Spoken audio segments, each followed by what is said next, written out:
RRB, l'invité du matin. Bonjour Elisabeth Noir. Bonjour Lionel. Votre invité ce matin, Thierry Sonta, le président du gouvernement de la Nouvelle-Calédonie. Thierry Sonta, bonjour. Bonjour. Merci d'avoir accepté notre invitation à 10 jours maintenant du comité signataire qui se réunira le 10 octobre à Paris. Mais tout de suite, une question d'actualité. Hommage national aujourd'hui à la mémoire de Jacques Chirac qui est décédé jeudi. Jacques Chirac, c'est une personnalité qui a bien sûr compté pour la Nouvelle-Calédonie. C'était un grand homme, effectivement, qui a défendu une Calédonie française, en particulier pendant les moments les plus durs de notre histoire récente. C'est ce que je retiendrai du personnage, même si il y a une petite ombre au tableau avec le vote du gel du corps électoral. Mais aujourd'hui, je crois qu'il faut retenir les éléments positifs. Et un hommage va être rendu en Nouvelle-Calédonie aussi, qui s'associe au deuil national. Oui, au gouvernement, on a l'intention cet après-midi à 15h, où il est prévu une minute de silence partout en France et ailleurs. On a prévu d'organiser un petit regroupement pour participer à cet hommage national. Alors c'est dans 10 jours, je le disais, le comité des signataires, il se réunit le 10 octobre à Paris. Vous en connaissez l'ordre du jour ? Pour l'instant, pas encore l'ordre du jour définitif. On a rencontré encore ce week-end le haut-commissaire et puis Monsieur Brunetière, le conseiller du Premier ministre, pour en avoir le contenu définitif. C'est pas encore le cas. Ils sont encore dans leur phase de consultation. On sait malgré tout, bien sûr, qu'on évoquera la question de la date du deuxième référendum et puis toute une série de questions liées au corps électoral, puisque les indépendantistes formule à nouveau des demandes qui, pour nous, sont inacceptables. Il s'agit entre autres de faire en sorte qu'une partie des détenus du camp Est puissent voter d'une façon particulière qui ne nous convient pas. Il s'agit également d'inscrire un peu plus de 2000 personnes qui aujourd'hui apparaissent dans les fichiers sociaux mais sans aucune adresse. Or, il faut savoir que légalement, pour pouvoir être inscrit sur une liste électorale, il faut une adresse spécifique. Donc il y a des recherches qui se poursuivent.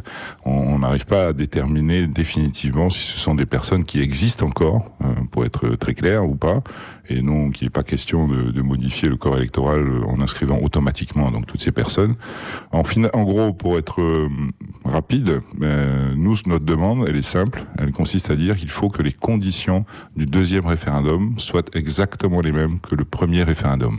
C'est ce qui est prévu par la loi, et on espère que l'État comprendra cette démarche. La dernière chose importante qui est demandée par les indépendantistes, c'est de ne plus mettre en œuvre le dispositif qui consiste à inscrire automatiquement les natifs calédoniens de droit commun qui apparaissent pendant 3 ans dans les fichiers sociaux. C'est un dispositif qui a été mis en place lors du premier référendum et on considère qu'il doit être également effectif au deuxième. Et ils ont également des revendications concernant les procurations, les bureaux de vote décentralisés. Là aussi, vous vous opposez plutôt à ces demandes ? Alors sur les bureaux de vote décentralisés, ça a été une demande au départ formulée, mais qui aujourd'hui n'est plus mise en avant par les indépendantistes. Et sur les questions de procuration, là il y a une unanimité, autant de notre part que de la leur, de demander à ce qu'on ait un dispositif de procuration plus efficace, dans le sens que tout le monde a constaté que de nombreuses personnes à l'extérieur du territoire n'ont pas pu voter parce que les procurations n'étaient pas arrivées dans les mairies correspondantes et à partir de là n'ont pas été inscrites sur les listes électorales.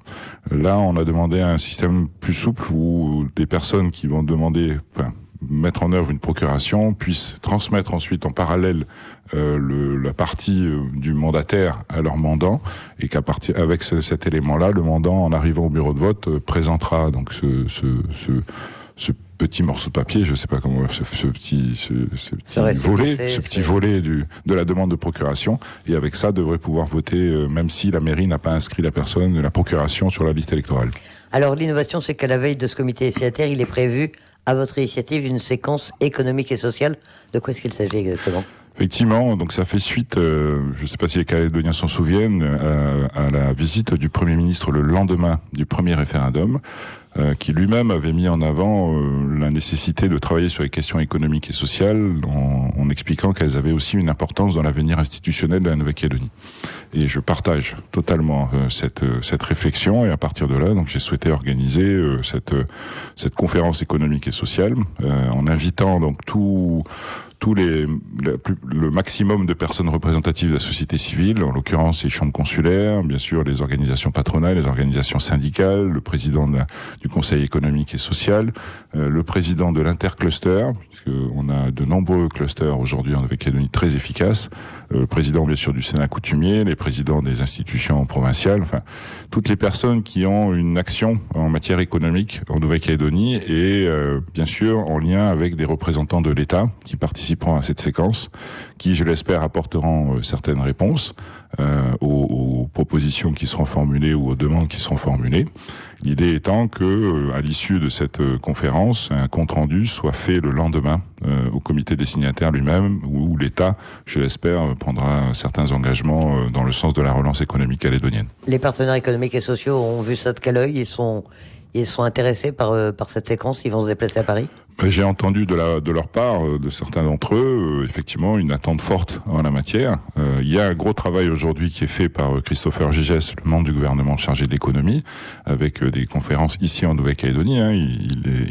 Des grands débats, il en a fait dans les îles, il va en faire là, je crois, demain ou ce soir à Koné. Il en a fait dans la province sud. Ça permet d'avoir le ressenti un peu du monde économique au sens large sur les questions économiques calédoniennes. Là, l'idée, c'est de faire quelque part la même chose, mais avec des représentants de l'État, puisque qu'on le veuille ou pas, même si la compétence économique est effectivement calédonienne, l'État a un rôle à jouer en la matière. Je pense à la défiscalisation, je pense au contrat de développement que l'État signe avec toutes les collectivités locales, je pense à des nouveaux dispositifs qu'on qualifie de contrats de convergence sur lesquels on aimerait avancer également. Enfin, il y a plein de possibilités pour que, que l'État, en tant que tel, puisse participer à cette relance économique, et c'est l'objectif de cette conférence économique et sociale. On avait envisagé un grand emprunt auprès de l'État. Est-ce que c'est toujours d'actualité?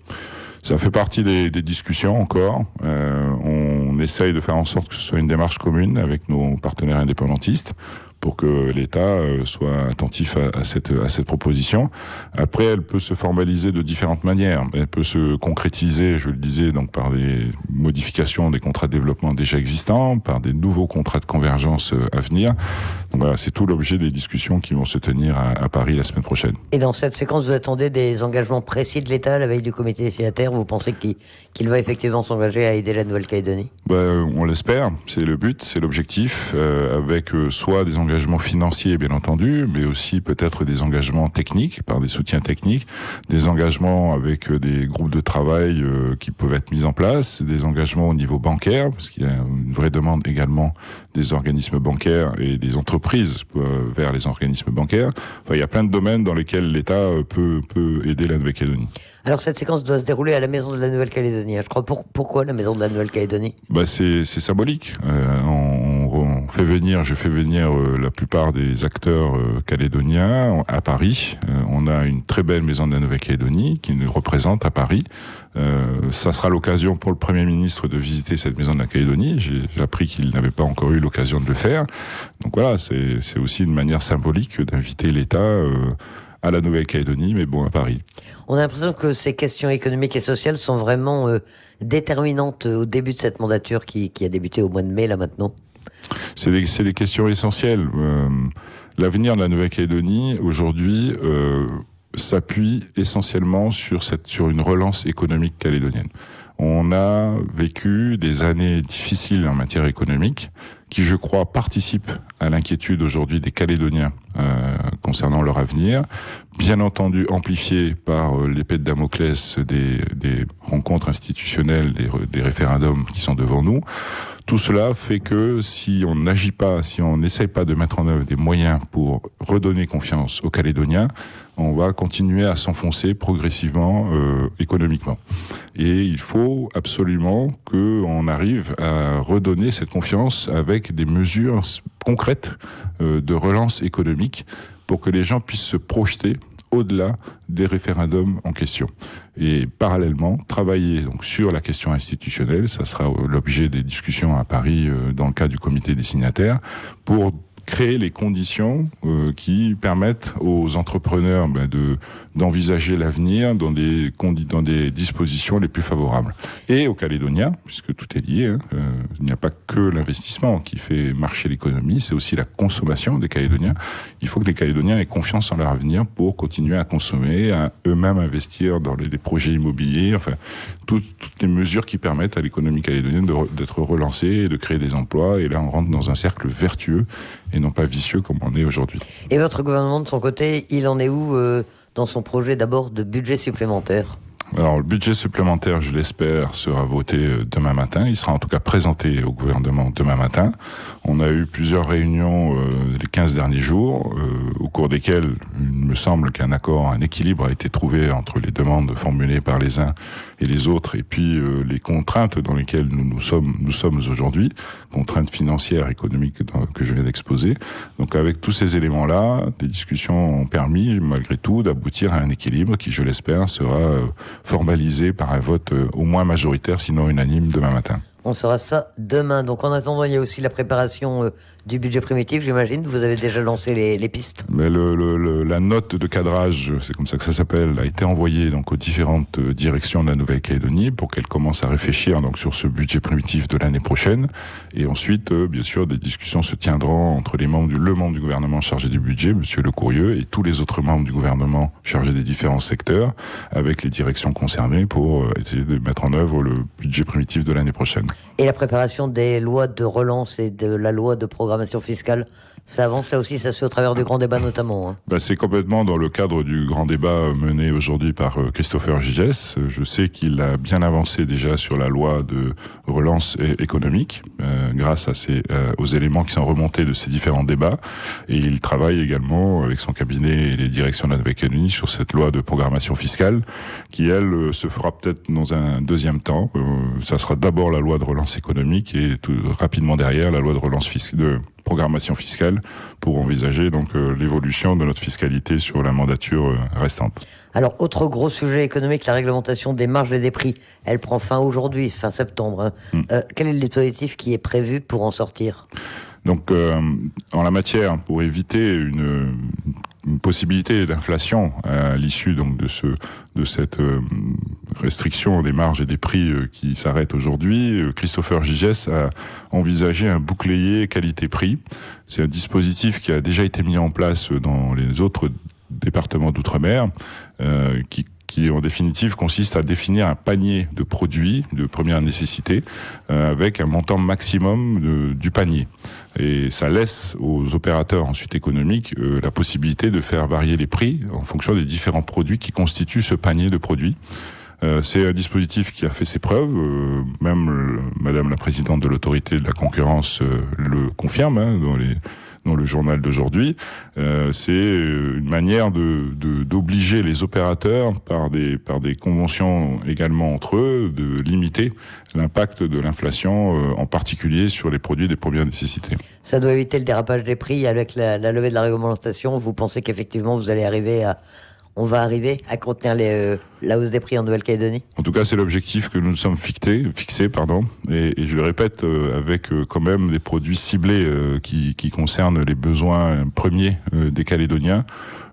Pour les autres produits, peut-être plus de luxe, là, les évolutions pourront être différentes. Thierry Santa, comme président du Rassemblement Les Républicains maintenant, qu'est-ce que vous attendez de ce comité des signataires dont on parlait il y a un instant ? Je crois que c'est un comité des signataires extrêmement important, qui va pas être facile, où on a des positions quand même très fermes en face de nous, et nous-mêmes, nous en avons aussi très fermes. Mon objectif, si je dois en définir un pour ce comité des signataires, c'est peut-être qu'à l'issue, on puisse acter tous ensemble la nécessité d'aboutir, de finaliser l'accord de Nouméa avant les élections présidentielles nationales qui vont se tenir en 2022. Et ça veut dire quoi? Ça veut dire que le troisième référendum, parce qu'il y aura certainement un troisième référendum, il faut essayer de faire en sorte que ce ne soit pas un référendum binaire comme les deux premiers, mais plutôt un référendum de projet. Et là, ça suppose qu'à l'issue du deuxième, on se mette très rapidement autour de la table, les uns et les autres, et qu'on réfléchisse ensemble au statut de la Nouvelle-Calédonie, parce que c'est bien de ça dont on va parler, qui pourrait faire consensus et qui pourrait faire l'objet donc d'un troisième référendum de projet et qui permettrait de clôturer l'accord de Nouméa et de passer à un nouvel avenir pour la Nouvelle-Calédonie. Vous êtes confiant ou ça va être difficile ce comité des sénateurs? Je sais qu'il sera très difficile. Thierry Santa, président du gouvernement, merci d'avoir accepté notre invitation ce matin. Merci pour l'invitation.